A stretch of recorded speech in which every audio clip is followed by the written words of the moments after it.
After completing the 10-hour main story with my chosen princess, I was left disappointed and confused by a lot of what the Princess Guide has to offer. Behind the bright graphics and overexcited anime characters were a myriad of RPG systems and combat options that were either never fully explained, hidden away deep in menus, or just not required in any way to play this game. And despite initial early promise, this is a game that didn't live up to its royal billing.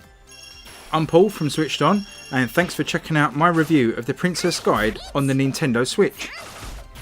The Princess Guide from Nippon Ichi Software is a follow-up of sorts to 2018's The Penny Punching Princess. It has a similar look with its cutesy and colourful overhead action RPG viewpoint, various traps that you can commandeer to use against your enemies, and millions of shiny coins to collect.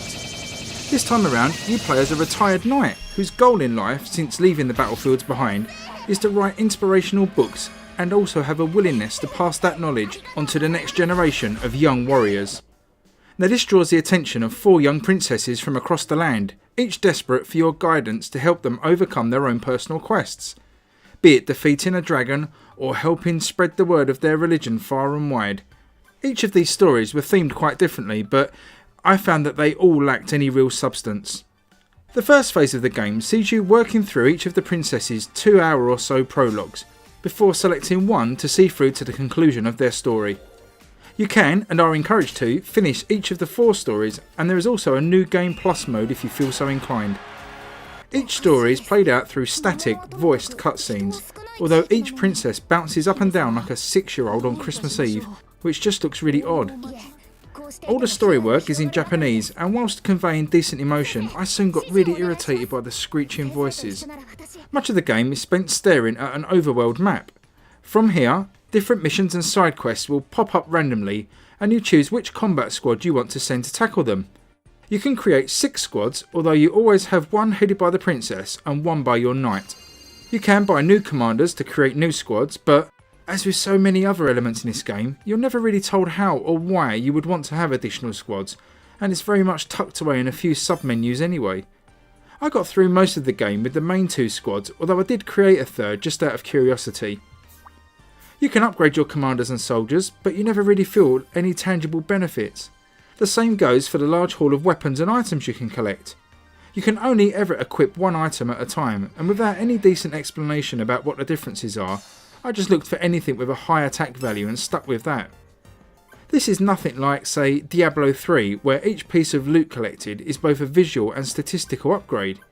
In fact, equipping new weapons doesn't even change your character's model in the Princess Guide, as they always have the same item held in their hands, which is another disappointment. Once you've sent your squad out on a mission, a battlefield will appear, and this is where the action part of the game takes place. Locations and enemy types are repeated over and over, and you're soon tired of seeing the same thing, and you also begin to stop caring about these battles as they all just roll into one another. Fights consist of you directing your commander and a formation of foot soldiers that follow diligently behind you around smallish areas, clearing out all the enemies that appear. Combat controls are briefly explained at the start of the game, but are so convoluted and often clunky to activate that fights often come down to just spamming on the Y button until everything is decimated. You can review the combat tutorials at any time, which I took advantage of 4 or 5 times, but I still never really fully grasped all it was trying to show me. One of the main features of combat is the ability to praise or scold a princess up to 3 times per battle. At first I thought this was a really nice and original mechanic, but it soon reveals itself to have no real consequence long term, and as doing either will refill your princess's health, it just becomes a crutch to lean on when you get close to death. The effects of praising or scolding should really have been fleshed out and brought front and centre.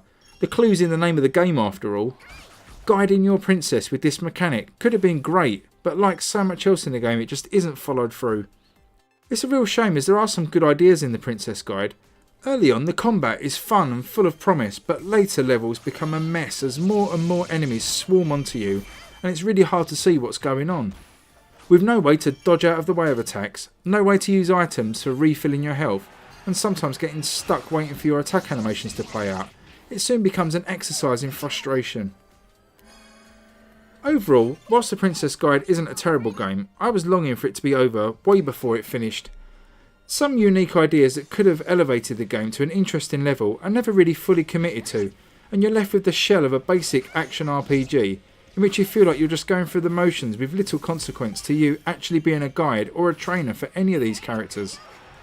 A lot of these criticisms could have been tempered if this was a budget title, but given its £35 price tag, I expected a bit more. The Princess Guide is sometimes fun but ultimately shallow and isn't a game I could recommend at full price. But with all that said, I'm going to be giving the Princess Guide an overall score of 6 out of 10. Thanks so much for watching this review, and if you don't already subscribe, please consider subscribing below. It really helps me out. And give the video a thumbs up, and why not drop a comment below as well. We can have a little chat about what you think of it. But until next time, I will catch you later. Bye bye.